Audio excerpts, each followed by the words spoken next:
Kids.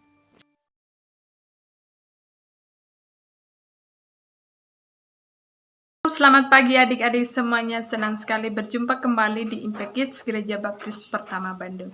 Pada pagi hari ini kita bersyukur, kita bangun dengan keadaan sehat, dengan keadaan sukacita. Nah, untuk mengawali hari kita perlu mendengarkan firman Tuhan, kita perlu berdoa kepada Tuhan. Oleh karena itu, sebelum kita mendengarkan firman Tuhan, mari kita berdoa terlebih dahulu. Lipat tangannya, tutup matanya, kita berdoa. Tuhan, kami bersyukur Tuhan menolong kami dari malam sampai pada pagi hari ini dengan keadaan sukacita. Pada pagi hari ini Tuhan, kami mau mengawali kegiatan kami dengan mendengarkan firman Tuhan. Mari Tuhan tolong kami agar firman yang kami dengar dapat kami lakukan dalam kehidupan kami. Dalam nama Tuhan Yesus kami berdoa. Amin. Oke, adik-adik, kita bersyukur sekali pada pagi hari ini semuanya sudah cantik-cantik, sudah cakep-cakep, dan sudah duduk di depan HP atau di depan laptop untuk mendengarkan firman Tuhan dari Impact Kids Gereja Baptis Pertama Bandung. Kita percaya bahwa setiap hari kalau kita bisa mengikuti kegiatan-kegiatan yang ada dari gereja, itu menumbuh kembangkan semangat kita untuk lebih dekat dengan Tuhan setiap harinya.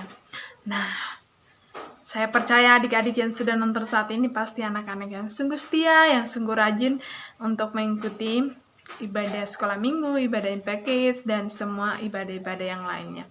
Nah, pada pagi hari ini kita akan belajar tentang temanya adalah Aku punya penolong yang setia. Sekali lagi, aku punya penolong yang setia. Nah, siapakah penolong kita yang setia? Kadangkala kita pada saat kita sakit, kira-kira pertolongan pertama yang kita cari apa? Ya, pertolongan pertama yang kita cari supaya kita sembuh adalah obat. Atau kalau saat kita minum obat ternyata tidak sembuh, kita ke dokter.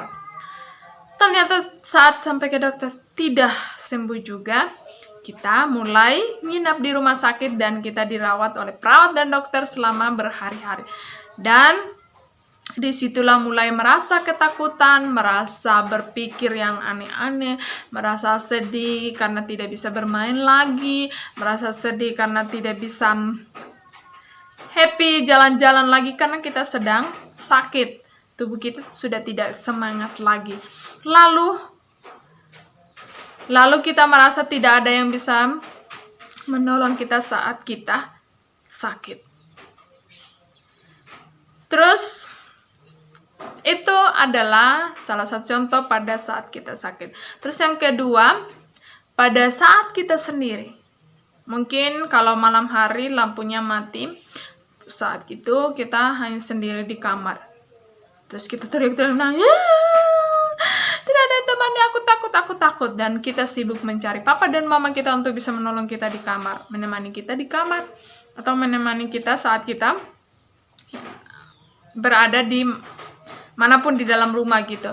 Terus kalau tidak ada, kita panggil teman kita untuk bisa menemani kita. Kalau tidak ada juga, kita mulai merasa khawatir, merasa takut ada yang culik, takut ada perampok, takut ada yang tiba-tiba buka pintu. Semua ketakutan muncul pada saat kita sendiri. Terus itu adalah masalah yang kita hadapi saat kita sendiri. Terus yang ketiga, masalah yang kita sering alami bahwa tidak ada penolong adalah saat kita punya masalah. Saat kita punya masalah, hal pertama yang kita lakukan adalah marah. Kalau tidak marah, nangis. Terus kalau tidak curhat kepada teman kita. Bagaimana masalah ini bisa selesai? Atau kasih tahu sama papa mama kita supaya papa mama kita yang selesaikan. Atau kalau kamu orang pintar, orang hebat, pasti kamu selesaikan sendiri juga. Tapi apa yang salah dengan yang kita hadapi dari tiga hal ini saat kita sakit, saat kita sendiri, saat kita punya masalah? Kita hanya mencari, kita hanya panik dan buru-buru untuk mencari pertolongan yang kita bisa lihat, yang hanya sementara, yang bisa menolong kita saat itu juga. Tapi kita lupa siapa penolong kita yang setia, supaya saat kita sakit kita tidak perlu khawatir, saat kita tidak perlu khawatir dan sedih, saat kita sendiri kita tidak perlu takut, saat kita punya masalah kita tidak perlu khawatir bahwa masalah kita tidak selesai. Tetapi kita lupa bahwa ada penolong kita yang setia, yang bisa menolong kita dimanapun, kapanpun, dan bagaimanapun keadaan kita. Siapakah dia? Tema kita pada pagi hari ini, ingatkan, aku punya penolong yang setia. Oleh karena itu, mari kita buka Alkitab kita dari Mazmur 121 ayat 1 sampai ayat yang kedua. Sekali lagi, Mazmur 121 ayat 1 sampai ayat yang kedua. Topiknya, Tuhan penjaga Israel, nyanyian ziarah. Aku melayangkan mataku ke gunung-gunung, dari manakah datang pertolonganku? Pertolonganku ialah dari Tuhan yang menjadikan langit dan bumi. Kita bersyukur bahwa kita punya penolong yang setia, yaitu Tuhan yang menciptakan langit dan bumi, Tuhan Yesus Kristus yang setia menolong kita dalam keadaan apapun. Pada waktu itu pemazmur sedang menulis, merasakan bagaimana bangsa Israel dan juga pemazmur merasa tidak ada yang bisa menolong mereka dalam keadaan kesesakan, dalam keadaan punya masalah, dan dalam keadaan mereka punya lawan atau musuh. Tidak ada yang bisa menolong mereka kecuali Tuhan, pencipta langit dan bumi. Karena segala yang ada di dunia ini, mereka hanya bisa menolong sementara waktu. Hanya menolong pada saat itu juga, tetapi tidak selama-lamanya bisa menolong kita. Tidak selama-lamanya bisa setia menolong kita. Jadi siapakah penolong kita yang setia, yang tidak pernah meninggalkan kita dalam keadaan apapun? Ialah Yesus Kristus, atau Tuhan Allah kita, pencipta langit dan bumi. Dia itu memberikan janjinya bahwa dia setia menolong kita dalam keadaan apapun saat kita sakit. Asalkan kalau saat kita sakit, pertama kali adalah berdoa dulu. Berdoa dulu kepada Tuhan dengan sungguh-sungguh, harus dengan sungguh-sungguh memohon kesembuhan, meminta kesembuhan supaya kita sembuh. Atau kita doakan yang kita gunakan seperti obat, dokter juga yang bisa merawat kita, orang tua kita, dan juga perawat, siapapun yang bisa menolong kita saat kita sedang sakit. Kita harus berdoa.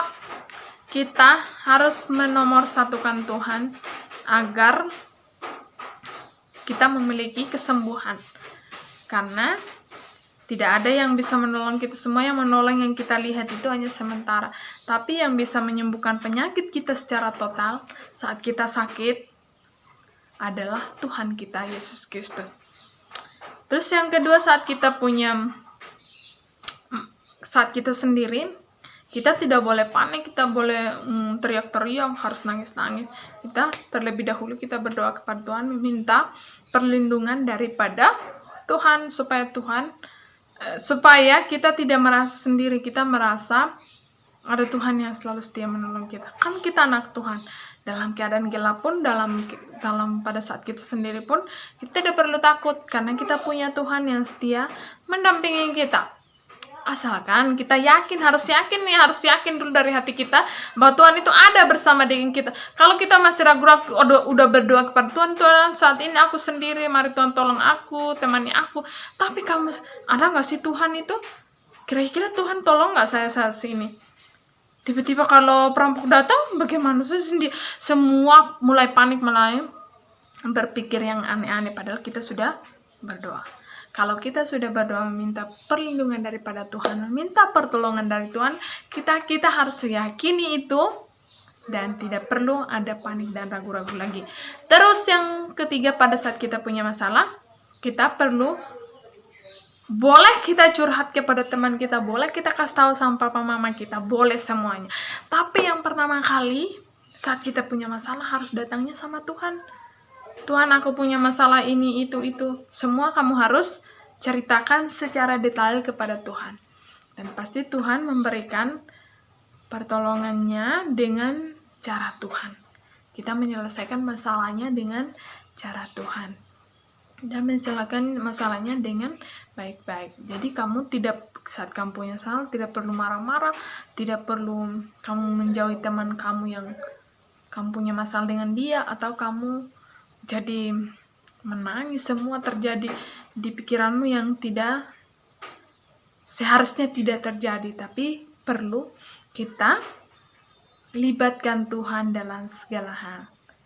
Karena Tuhan adalah penolong kita yang setia dalam dimanapun, kapanpun, dan bagaimanapun keadaan dan kondisi kita. Jadi jangan galau lagi, jangan takut lagi, jangan merasa sendiri lagi. Tuhan selalu ada bersama dengan kita. Kita punya penolong yang setia. Kita sungguh senang kita sebagai anak-anak Tuhan, kita punya penolong yang setia. Oleh karena itu, mari kita menjalani hari kita dengan mengharapkan, dengan merenungkan bahwa hidup kita ada dalam tangan Tuhan dan hanya Tuhan yang bisa menolong kita. Demikian firman Tuhan pada pagi hari ini, mari kita berdoa. Tuhan, terima kasih Engkau menolong kami dari awal, pertengahan, hingga pada akhirnya firman Tuhan kami. Terima kasih atas firman-Mu yang menguatkan kami.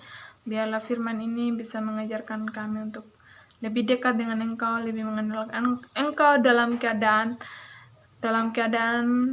bagaimanapun keadaan kami tetap percaya bahwa Engkau Allah yang setia menolong kami.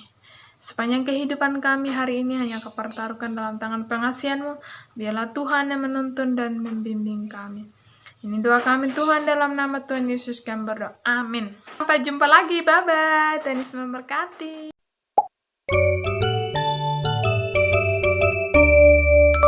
Impact Kids.